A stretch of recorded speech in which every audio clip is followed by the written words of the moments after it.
Assalamualaikum warahmatullahi wabarakatuh.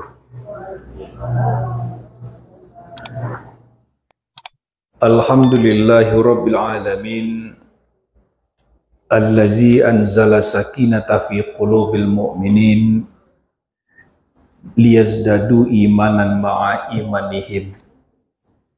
Asyhadu an la ilaha illallah wahdahu la syarikalah wa ashhadu anna Muhammadan abduhu wa rasuluh la nabiyya ba'dah. Allahumma salli wa sallim ala sayyidina Muhammadin wa ala alihi wa sahbihi wa man tabi'ahum bi ihsanin ila yaumiddin. Asbahna ala fitratil Islam wa kalimatil ikhlas wa ala dini nabiyyina Muhammad sallallahu alaihi wasallam wa ala millati abina Ibrahim hanifa wa ma kana minal musyrikin. Amma ba'd, kepada ibu kaum muslimin sidang jamaah subuh rahimakumullah. Segala puji dan syukur untuk Allah Subhanahu wa taala. Salawat dan salam untuk Nabi Muhammad sallallahu alaihi wasallam. Allahumma shalli ala Muhammad wa ala ali Muhammad. Kita lanjutkan membahas, dulu pernah kita menyinggung sedikit tentang surat Al-Baqarah ayat yang terakhir, yaitu ayat 286.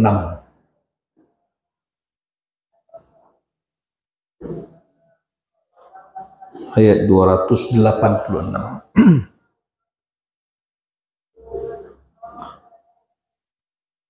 Bismillahirrahmanirrahim. La yukallifullahu nafsan illa wus'aha. Laha ma kasabat wa 'alaiha maktasabat. Rabbana la tu'akhizna in nasina aw akhtana. Rabbana ولا تحمل علينا إسرا كما حملته على الذين من قبلنا ربنا ولا تحملنا ما لا طاقة لنا به واعف عنا واغفر لنا وارحمنا أنت مولانا فانصرنا على القوم الكافرين. Sadaqallahul azim. Allahumma arhamna bil Qur'an. Dengan menyebut nama Allah yang maha pemurah lagi maha pengasih. La yukallifullahu nafsan illa wus'aha. Allah tidak membebani seseorang melainkan sesuai dengan kesanggupannya. Laha ma kasabat wa 'alaiha maktasabat.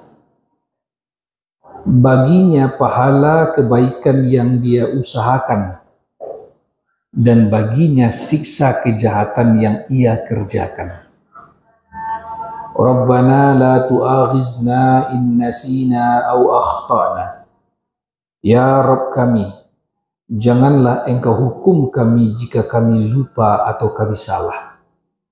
Rabbana wa la tahmil alaina isran kama hamaltahu ala allazina min qablina. Dan janganlah engkau bebankan kepada kami beban yang berat sebagaimana telah engkau bebankan terhadap orang-orang yang sebelum kami. Rabbana wa la tuhammilna ma la taqata lana bih. Ya Tuhan kami, dan janganlah engkau bebani kami dengan apa yang tidak sanggup bagi kami untuk memikulnya. Wa'fu anna, dan maafkanlah kami. Waghfir lana, ampunilah kami. Warhamna, dan rahmatilah kami. Anta maulana fansurna 'alal qaumil kafirin. Engkaulah pelindung kami, maka tolonglah kami atas kaum yang kafir. Sadaqallahul azim. Surat Al-Baqarah 286. Bapak dan Ibu kaum muslimin rahimakumullah. Di dalam sebuah hadis yang diriwayatkan dari Abu Hurairah menjelaskan bahwa turun ayat kepada Rasulullah Sallallahu Alaihi Wasallam atau turun wahyu kepada Nabi, yang kemudian wahyu itu diabadikan di dalam surat Al-Baqarah 284. Ya. Kalau tadi 286. Dan yang turun kepada Nabi itu dalam hadis ini diabadikan dalam Al-Baqarah 284. Dan jaraknya tidak begitu jauh. Letaknya di dalam mushaf Al-Quran. Apa wahyu yang diturunkan oleh Allah kepada Nabi pada waktu itu? Wa in tubdu ma fi anfusikum aw tukhfuhu yuhasibkum bihillah. Dan jika kamu menampakkan atau melahirkan atau menunjukkan apa yang ada di dalam hatimu, ya, istilahnya nan lahir menunjukkan batin, ya, apa yang engkau nampakkan, apa yang engkau lakukan, sesuatu yang terbetik di hatimu. Kemudian niscaya engkau nampakkan ia atau tidak, maka Allah akan tetap menghisapnya. Jadi sesuatu yang terbetik di hati, dikerjakan atau tidak dikerjakan, maka itu akan tetap dihisap, diperhitungkan sebagai perbuatan hati. Ya. Maka ibu dan bapak yang dirahmati Allah, dalam hadis itu disebutkan ketika Rasulullah Shallallahu Alaihi Wasallam menyampaikan wahyu itu, ya, wa in tubdu ma fi anfusikum aw tukhfuhu yuhasibukum bihillah, ya, dan jika kamu menampakkan apa yang ada di dalam hatimu atau kamu menyembunyikannya, tidak kamu mengerjakan apa yang terbetik di hatimu, yuhasibukum bihillah, ya, itu tetap dihisap oleh Allah Subhanahu wa taala. Abu Hurairah menjelaskan, ya, maka para sahabat datang menemui Rasulullah Sallallahu Alaihi Wasallam seraya bersimpuh di hadapan Rasulullah. Begitu dalam riwayat. Ini hadis riwayat Ahmad, Muslim dan lainnya, ya. Kemudian mereka berkata, ya Rasulullah, kami tidak sanggup melaksanakan ayat ini. Tidak sanggup kami rasanya mengerajun ayatku, ya Rasulullah. Ya. Dan kami merasa sedih. Sebab jika sesuatu terlintas di pikiran kami yang buruk dan kami tidak mengerjakan, terlintas saja, maka itu akan tetap dihisap, diperhitungkan. Tiba dewak bakir kira apa itu? Terlintih je lah dalam kepala awak, de sakit ya tiwak jelik orang kuah, nyusingguang perasaan awak, jelik lah berkuah, dan sebagainya kan. Ada dongkol, ada rasa kesal, bahkan ada terdorong niat untuk menzoliminya, dek karena awak kesal tadi. Dan belum kita lakukan, itu sudah menjadi catatan amal perbuatan buruk bagi kita. Nah, jadi datang sahabat, ya Rasulullah, sedih benar kami ya Rasulullah, tidak sanggup kami melaksanakan perintah ayat ini. Sebab jika saja terbetik di dalam hati kami sesuatu yang tidak baik dari hati salah seorang kami, maka itu tetap diperhitungkan sebagai catatan perbuatan hati. Maka ibu dan bapak dirahmati Allah, apa jawab Rasulullah SAW? Rasul bersabda, apakah kalian ingin mengatakan seperti apa yang dikatakan oleh ahlul kitab, ya, oleh orang-orang Yahudi dan Nasrani sebelum kalian, ketika disampaikan kepada mereka ayat-ayat Allah oleh para nabi dan rasul mereka, mereka mengatakan sami'na wa asaina. Artinya Bapak Ibu, kami mendengar dan kami mengingkari. Janganlah kalian seperti itu, kata Rasulullah. Seperti Yahudi, seperti Nasrani, ya, yang ketika disampaikan oleh para nabi dan rasul mereka ayat-ayat Allah, mereka mendengar tapi hati mereka menolaknya. Sami'na wa asaina. Tetapi katakanlah sami'na wa ata'na. Ya, kami mendengar dan kami mengingat dan kami mentaatinya. Ya, kami mendengar dan kami taat. Kemudian Bapak Ibu yang dirahmati Allah, ya, setelah itu turunlah ayat yang kemudian diabadikan di dalam surat Al-Baqarah 286 yang kita bacakan tadi. Jadi runtutan peristiwaku Ibu dan Bapak, pertama kali turun ayat wa in tubdu ma fi anfusikum aw tukhfu yuhasibukum bihillah. Kemudian sampai fayaghfiru liman yasha'u wa yu'azzibu man yasha' wallahu ala kulli syai'in qadir. Dan Nabi katakan ayat ini telah memerintahkan dan memberitahu bahwa apa saja yang terbetik di hati kalian, kalian tampakkan atau kalian sembunyikan, itu tetap dibalas dan dihisap oleh Allah Subhanahu wa taala. Abare para sahabat, siapa tahu ada yang buruk yang terbetik, itu tetap dihisap. Kemudian turunlah ayat setelah itu yang kemudian diabadikan dalam surat Al-Baqarah 286. Nah, la yukallifullahu nafsan illa wus'aha laha ma kasabat wa 'alaiha ma iktasabat. Nah, Allah tidak membebanimu atau Allah tidak membebani seseorang kecuali sesuai dengan kesanggupannya. Dia memperoleh pahala dari pekerjaan baik yang dia kerjakan. Dan dia juga mendapatkan siksa atau balasan dosa dari perbuatan buruk yang dia kerjakan juga. Nah, disinilah Ibu dan Bapak yang dirahmati Allah, kemudian turun hadis Rasulullah SAW, ya, menyampaikan bahwa kemudian harinya siapa seseorang yang berniat baik di dalam hatinya, maka ketika itu malaikat telah mencatatnya. Allah menyuruh malaikat untuk mencatat satu kebaikan bagi orang yang berniat baik itu. Dan ketika kebaikan itu dia kerjakan, maka Allah tambah lagi balasan pahala atas dia mengerjakan kebaikan itu. Namun apabila ada terlintas di hatinya keburukan,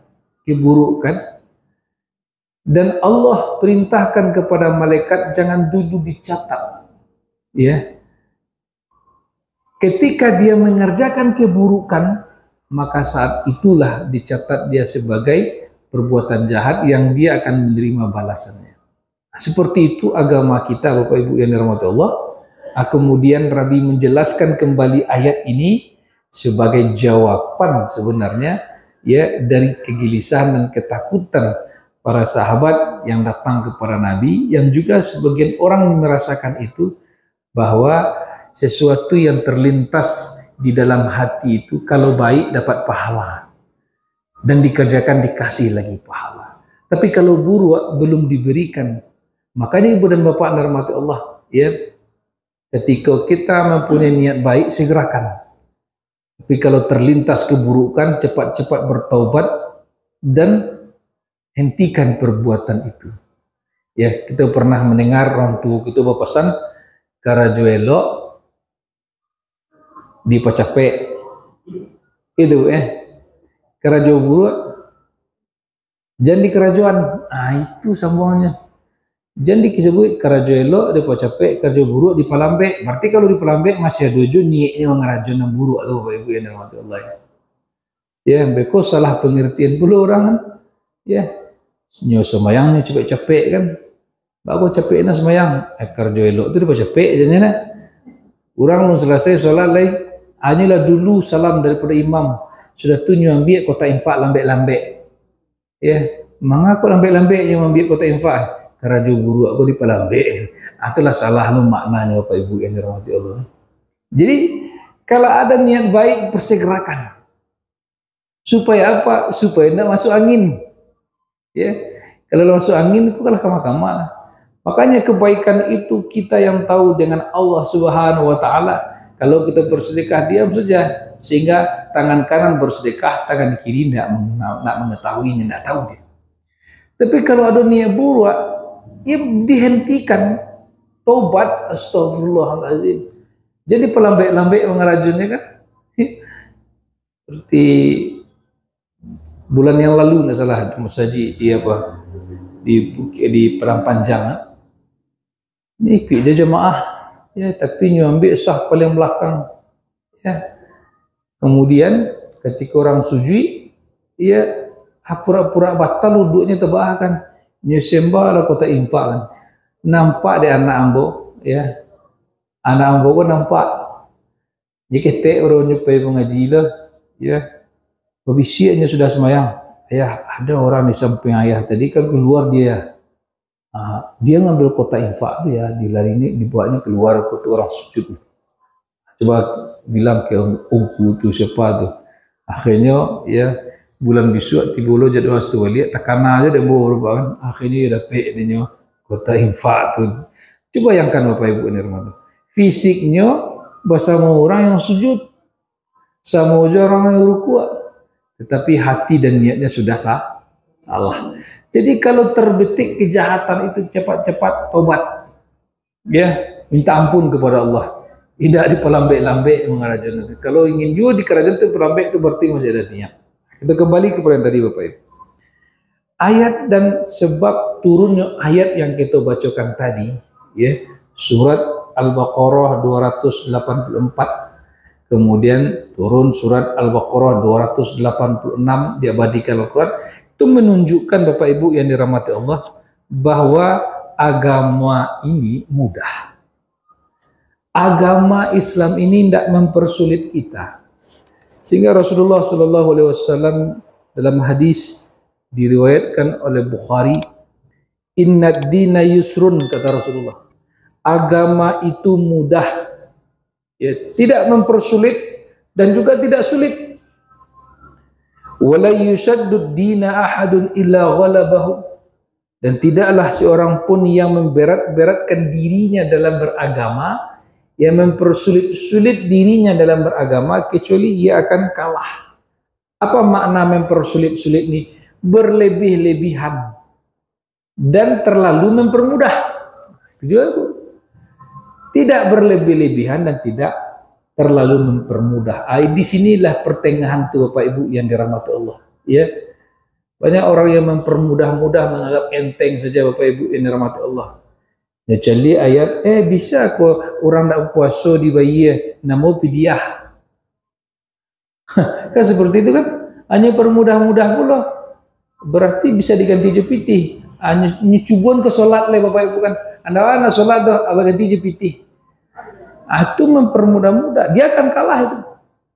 Atau juga mempersulit-sulit, ya, mempersulit-sulit, segadon salah saja kan, kunado Nabi majang, kunado dan sebagainya kan.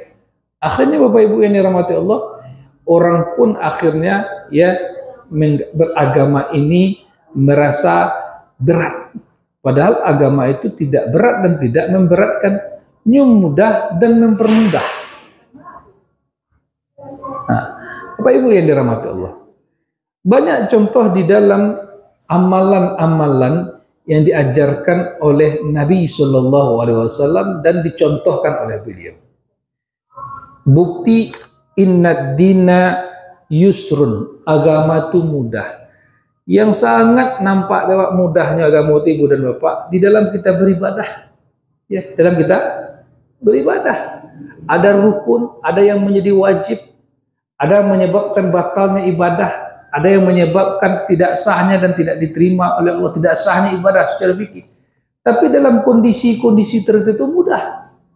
Solat misalnya, Nabi mengajarkan apa yang menjadi rukun solat, tetapi rukun solat yang 13 itu bisa saja tidak lengkap oleh orang mengerjakan yang telah diwajibkan baginya solat kalau ada uzur. Ya, tidak bisa tagak duduk, tidak bisa juga sholat dalam keadaan duduk, berbaring. Akan berkurang juga rukun terakhir, bukan? Ya, tidak ada ruku, tidak ada sujud, karena kondisi. Itu yang menunjukkan inna dina yusrun, agama itu mudah dan memudahkan. Sampai tidak lo bisa duduk berbaring, anak bisa berbaring, adibaring kan lah itu disolat kan itu kan, ya solatnya tapi berada di depan imam, itulah sudah, itulah inna lillahi wa inna ilaihi rajiun, ya. Akan ada orang seperti kan pernah nyusaka saumu idunya kecil orang sakalinya sembahyang jemaahnya itu pun inyo di muka imam, berarti ini lah mati kan. Ada orang sholat di muka imam itu disolatkan, Bapak Ibu ini rahmati Allah. Berbaring tidak duduk, tidak sanggup berbaring. Bahkan diajarkan pula oleh para ulama bahwa mudahnya agama itu, bahwa seperti sholat dalam keadaan sakit dan berbaring. Berpuasa seperti itu, Bapak Ibu. Kalau dalam keadaan perjalanan yang menyebabkan mungkin perjalanan itu sangat melelahkan dan membahayakan bagi kesehatan kita, boleh itu tidak berpuasa, tetapi diganti di hari lain. Kalau orang tuh sakitnya berkepanjangan, ya, kemudian hari mengganti pun tidak ada rasanya, Bapak Ibu yang dirahmati Allah, ya, karena sakit boleh diganti dengan membayar fidyah. Inna dina yusrun, agama itu mudah. Tapi kalau dicari-cari celah-celah untuk memberat-beratkan, maka Rasul katakan, ya, illa ghalabahu, kecuali orang itu akan kalah, dikalahkan oleh hawa nafsunya dan dikalahkan sendiri oleh, ya, nurani dan fitrahnya. Ibu dan bapak yang dirahmati Allah, itu menunjukkan bahwa agama itu tidak sulit. Nah, Allah pun memberikan beban kepada kita dalam beragama sesuai dengan kemampuan kita. Sesuai dengan kemampuan kita. Ya, coba ibu dan bapak yang dirahmati Allah, ya, kalau harago mati solatku harus di masjid atau di musola misalnya kan, atau berjamaah, kalau tidak dilakukan solat tidak sah, seperti orang-orang agama lain dalam beribadah. Berat lagi kira-kira, berat, ya. Bahkan di situ menunjukkan salah satu kaidah dijadikan oleh ulama, ya, agamaku mudah dan dia tidak mempersulit, tetapi juga tidak dipermudah-mudah dan dipersulit-sulit. Itu yang disebut dengan pertengahan, ya, pertengahan. Nah, ibu dan bapak yang dirahmati Allah, maka ada taklif, arti taklif itu beban yang dibebankan, ya. Ada orang yang memikul beban itu namanya mukallaf, orang yang diberi beban. Ada hukum dalam memikul beban itu namanya hukum taklifi, ya. Kalahirlah itu ibu dan bapak rahmati Allah. Nah, yang diperintahkan oleh Allah yang menjadi beban oleh agama kan tiga saja. Pertama, perintah untuk meyakini, ya, taklif artinya beban. Hukum yang mengatur tentang itu, tentang beban, itu disebut dengan hukum taklifi. Dan orang yang diberi beban itu namanya mukallaf, ya, orang yang diberi beban. Taklif itu tiga saja, kata ulama. Pertama, beban atau perintah untuk meyakini. Dan kedua, perintah untuk mengerjakan. Dan ketiga, perintah untuk meninggalkan. Ya, tiga itu saja kata Imam Mawardi, ya, dalam kitab Adabud Dunya wad Din. Ya, perintah untuk meyakini, ada yang wajib kita yakini. Apa contoh Bapak Ibu? Wajib itu. Ya, itulah keimanan. Ya enggak? Keimanan. Yang dikerjakan juga begitu Bapak Ibu. Yang wajib untuk dikerjakan itulah ibadah yang khas, ya, bersahadat, kita berselawat, bersahadat, sholat, kemudian kita berpuasa, berzakat, haji.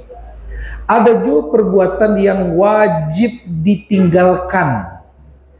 Itulah perbuatan-perbuatan yang tergolong ke dalam pekerjaan yang dicap sebagai pendosa orang yang mengerjakannya. Ada juga perintah yang sunat dikerjakan. Ada juga sunat ditinggalkan. Ada makruh. Ada juga hukumnya mubah, haram, dan seterusnya, Bapak Ibu yang dirahmati Allah. Yang wajib ditinggalkan berarti haram mengerjakannya. Ya, Bapak Ibu yang dirahmati Allah, seperti itu ulama ya membagi, dan itu gunanya Ibu dan Bapak yang dirahmati Allah untuk menuntun kehidupan kita menuju sebuah cita-cita namanya hayatan thayyibatan. Nah, yang sudah kita bahas pada 2 pekan yang lalu, kehidupan yang baik, yaitu kehidupan yang diberikan oleh Allah di dalam kehidupan kita itu kebaikan. Rabbana atina fid dunya hasanah wa fil akhirati hasanah wa qina azabannar. Baca roh kita mendapatkan kebaikan hidup di dunia, kebaikan hidup di akhirat, dijauhkan kita dari siksa api neraka, baik itu gambaran siksaannya di dunia atau yang sebenar siksanya itu di akhirat. Ya, titilah, jalanilah hidup ini dengan panduan syariat. Inilah Ibu dan Bapak, ya, makanya Ibu dan Bapak, syariat, ya, dari situ pula kata syariat, jalan, sebagai jalan yang kita tempuh. Dan itulah Ibu dan Bapak rahmatullah yang diatur, yang terdiri dari hukum-hukum. Coba kalau kita hidup tidak bersyariat, hidup tidak beragama, atau hidup sesuai dengan keinginan nafsu kita, tidak ada panduan hidup kita, maka disitulah Ibu dan Bapak jauh kita dari apa yang kita inginkan, kebaikan hidup di dunia dan kebaikan hidup di akhirat. Agamaku memudahkan. Nah, tadi mudah ya, yang sekarang dia memudahkan. Siapa orang yang akan dimudahkan hidupnya sehingga Allah berikan kepada kita apa yang dicari? Orang yang selalu berada di jalan syariat tadi. Inna haza sirati mustaqimah. Inilah jalanku yang lurus. Sehingga setiap saat kita berdoa, ihdinas siratal mustaqim. Tunjukilah kami ya Allah ke jalan yang lurus. Jalan lurus kemana Bapak Ibu? Itu ada bertanya nak. Beko awak menasihati anak-anak awak, cucu awak, jalan lurus kemana aja kan?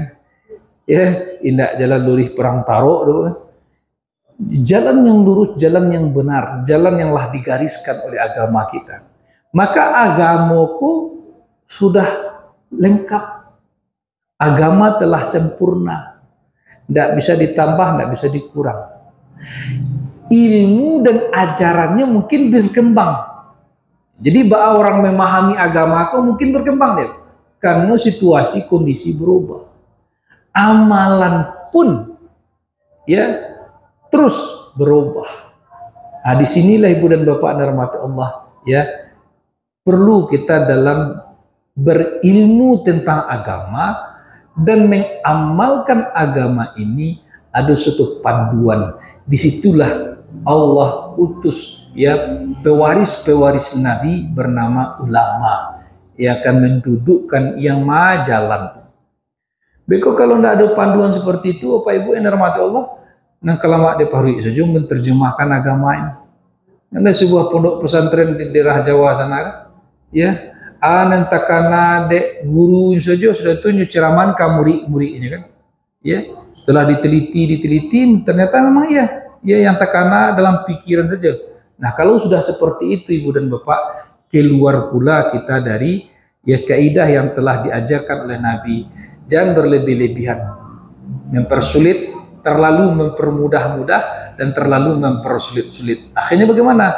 Ya, banyak orang meninggalkan agama aku jadi tidak sesuai dengan fitrah. Ya, padahal agamaku menjadi panduan.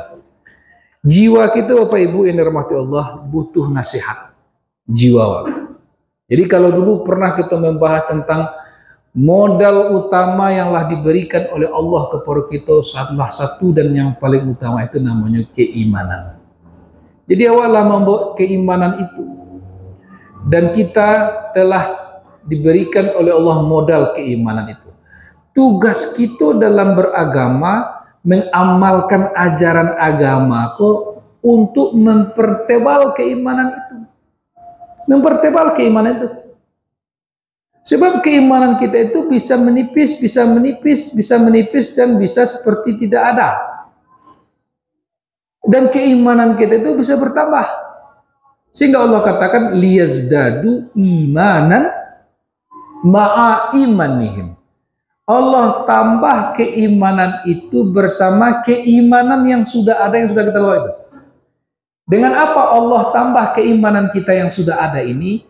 Pertama, melalui jalan yang harus kita tempuh. Itulah syariat.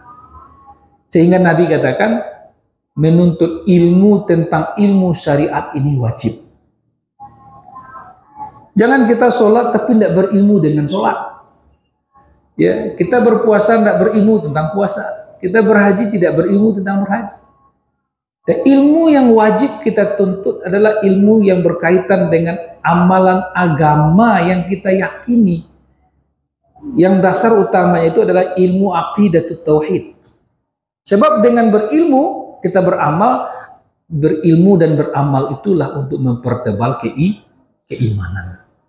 Jadi ibu dan bapak rahmati Allah, ya, jiwa butuh nasihat, dan kata Rasulullah, ad-dinun nasihah, agama itu sendiri nasihat untuk jiwa. Setiap hari dalam kehidupan kita penuh banyak beban, Bapak Ibu.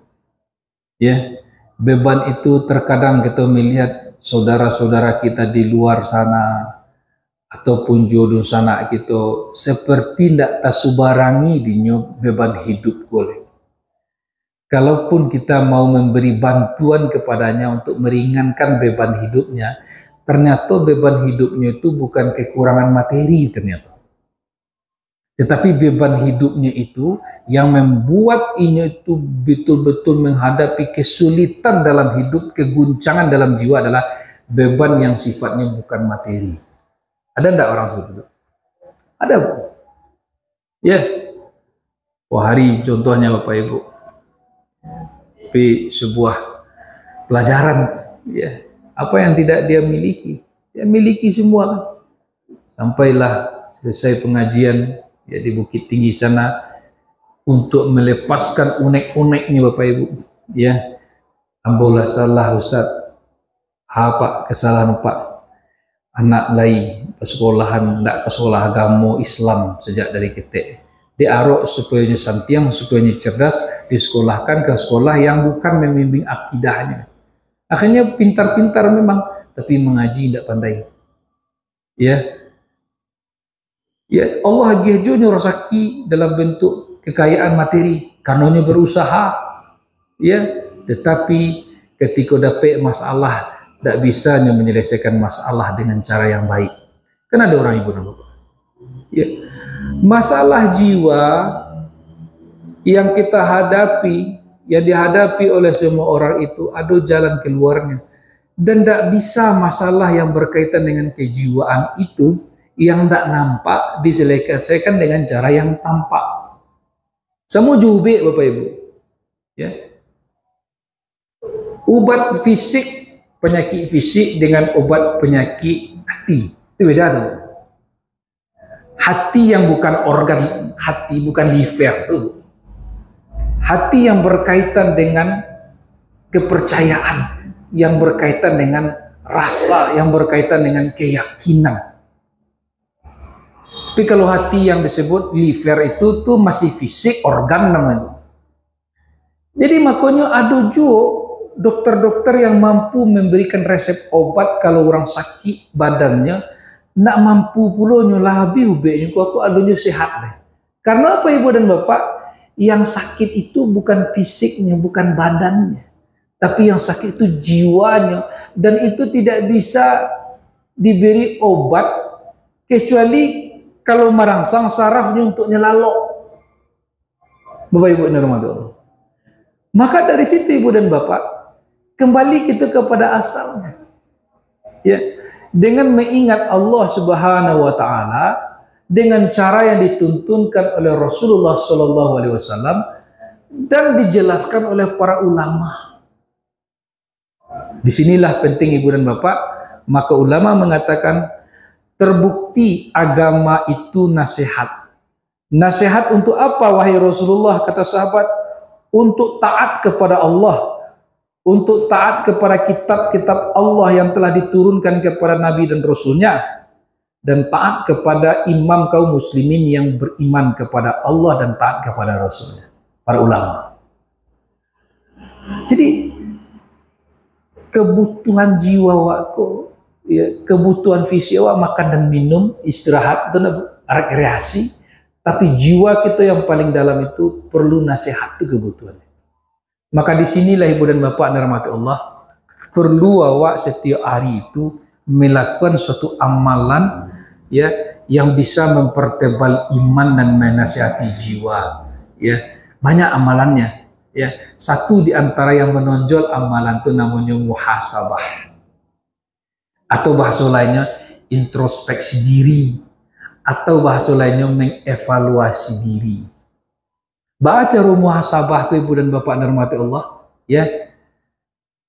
Pertama, perlu juga kita mempunyai suatu tempat khusus di rumah, ya, untuk tahap pertama, waktu yang khusus. Dan muhasabah itu setiap saat Bapak Ibu, ya. Maka dalam agama kita diajarkan ada 5 waktu.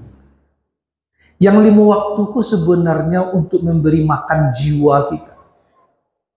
Subuh ada sebelum dan setelahnya, zuhur sebelum dan setelahnya, asar juga begitu, maghrib juga begitu, isya juga begitu. 5 waktu kok, 5 waktu dan tempat untuk, ya, menasihati jiwa. Sebab agama kok nasihat. Nasihatnya untuk taat kepada Allah dan wahyunya dan Rasulnya, dan para imam yang taat kepada Allah dan Rasulnya. Maka orang-orang dulu, tua-tua dulu, Bapak Ibu yang dirahmati Allah, ya, untuk membimbing jiwanya kok supaya Allah berikan kepadanya kemudahan dan dikeluarkan dari masalah itu, ya, ada saatnya menyendiri, namanya uzlah, ya. Tapi bagi kita tentu tidaklah menyendiri seperti dijelaskan oleh beberapa orang dengan memisahkan dirinya jauh-jauh pergi ke dalam gua, pergi ke gunung bertapa, bukan begitu. Itu mempersulit pula namanya, hulu namanya, berlebih-lebih pula. Tapi beruzlah itu penting. Nabi SAW, Bapak Ibu yang dirahmati Allah, menghadapi, ya, sampai di dalam Al-Quran itu disebutkan sesak dada Nabi melihat kondisi kaumnya. Apa yang dilakukan oleh Nabi? Ditunjukkan oleh Allah, menyisih dari sana dulu. Itu disebut dengan uzlah. Kemana Nabi pergi? Ke Gua Hira. Jadi seluruh Nabi dan Rasul diajarkan oleh Allah Subhanahu Wa Taala sebuah amalan, ya, sebuah perbuatan untuk muhasabah diri, itu namanya uzlah. Kadang awak perlu juga, ya, perlu juga saat-saat awak menyendiri sesaat, tapi tidak meninggalkan keluarga tentunya. Ada saatnya, Bu. Apa sebab? Terkadang awak dengan bahasa itu semakin rumit kepala, ya, mengeluh awak, misalnya bercerita awak semakin banyak masalah kesudahannya.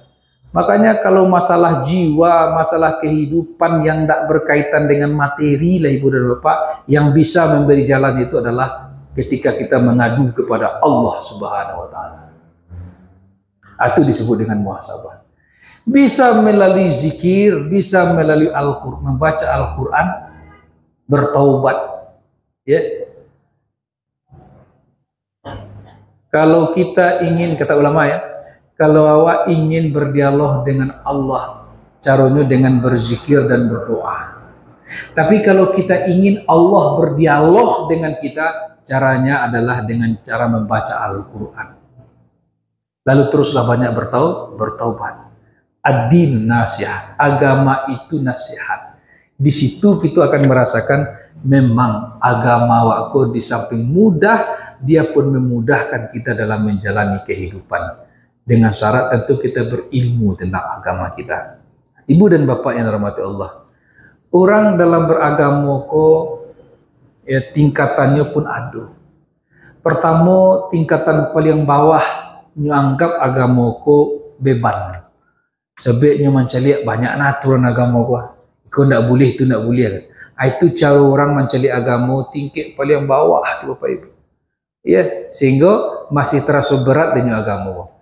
Ketika nyolah berilmu tentang agama Ibu dan Bapak, maka dia sudah mulai mengerti, oh agama jalan untuk kita keluar dari masalah hidup kita menuju apa yang ingin kita dapatkan, kebahagiaan hidup di dunia dan di akhirat. Lah mulai sadar nih Bapak Ibu. Kemudian yang meningkat di tingkat yang ketiga, sudah mulai muncul rasa cinta dan ingin terus melaksanakan perintah agama. Dan puncaknya di atas sekali berapa, inyo merasakan agamaku kebutuhannya, solatku kebutuhannya, bersedekah itu menjadi kebutuhannya. Kalau nyo nak kerjakan sepertinya ada yang kurang dalam hidupnya. Membaca Al-Quran sebuah kebutuhan. Dan akhirnya agama itu menjadi jalan baginya untuk pasrah kepada Allah. Nah disitulah baru kita merasakan la yukallifullahu nafsan illa wus'aha laha ma kasabat wa 'alaiha ma iktasabat. Nah, setelah itu diajarkanlah oleh Allah kita doa. Artinya doa yang kita baca tadi. Rabbana la tu'akhizna in nasina aw akhtana. Rabbana wa la tahmil alaina isran kama hamalta 'alal ladzina min qablina sampai akhir. Wa'fu anna waghfir lana warhamna anta maulana fansurna 'alal qaumil kafirin. Itu pengakuan orang-orang yang lah mengerti tentang agama, meskipun ya tetap berdoa kepada Allah supaya Allah tunjukkan jalan baginya dalam mengerjakan agama. Jadi ibu dan bapak dirahmati Allah, kembali kita kepada nasihat Rasulullah SAW. Ada saat-saatnya kita untuk terus meminta nasihat melalui agama. Nah, jalan untuk mempertebal iman diantaranya ya yang paling utama itu adalah bermuhasabah. Ya, orang yang selalu mencari kekurangan dirinya di hadapan Allah Subhanahu wa taala, itulah orang yang akan dibebankan oleh Allah, dihilangkan beban hidup ini oleh Allah Subhanahu wa taala. Dia ya Allah ya salah ya Allah. Ya, mungkin ambo yang tak bisa menjalankan tugas ambo sebagai seorang ibu, sebagai seorang suami, sebagai seorang anak dan seterusnya. Ampuni dosaku ya Allah. Jadi kalau orang melihat ya kekurangan pada dirinya lalu minta ampun kepada Allah, dia akan mudah memaafkan orang. Tetapi ketika orang melihat kekurangan orang saja sehingga ibu dan bapaknya merasanya benar dan merasanya dianiaya, merasanya dizolimi, orang serupa itu berat bebannya akan bertambah. Disinilah diajarkan ibu dan bapak. Jadi kalau orang menyisihkan dirinya dari orang banyak, dek karenanya menganggap orang itu bisa mengotori jiwanya, itu orang sombong, seperti lawarasiwana dirinya, enggak. Tapi kalau nyo beruzlah, nyo asingkan sebentar dirinya, dek karena mungkin banyak masalah, banyak dosa, banyak kemaksiatan yang lah nyo lakukan, ya jangan sampai pindah pula kejahatannya kepada orang yang banyak itu, itulah orang yang rendah hati. Dan membenahi diri dimulai dari situ, ya. Disinilah ibu dan bapak, kalaupun belum sanggup kita menyediakan waktu khusus seperti kita pergi berhaji atau umroh 5 waktu sehari semalam tuh gunakan untuk kita bertobat, introspeksi diri dan mencari kekurangan-kekurangan dan kelemahan-kelemahan kita. Di situ kita akan merasakan ad-dinun nasihat, agamaku memang nasihat. Nasihat untuk menasihati jiwa kita agar selalu taat kepada Allah dan Rasulnya, kepada kitab-kitabnya, dan kepada orang-orang ya yang mengajak untuk taat kepada Allah dan Rasulnya. Inilah ibu dan bapak pembahasan ya sedikit tambahan dari kita membahas dulu surat Al-Baqarah 286. Mudah-mudahan ada manfaatnya. Astagfirullahaladzim. Allahu a'lam bishawab. Assalamualaikum warahmatullahi wabarakatuh.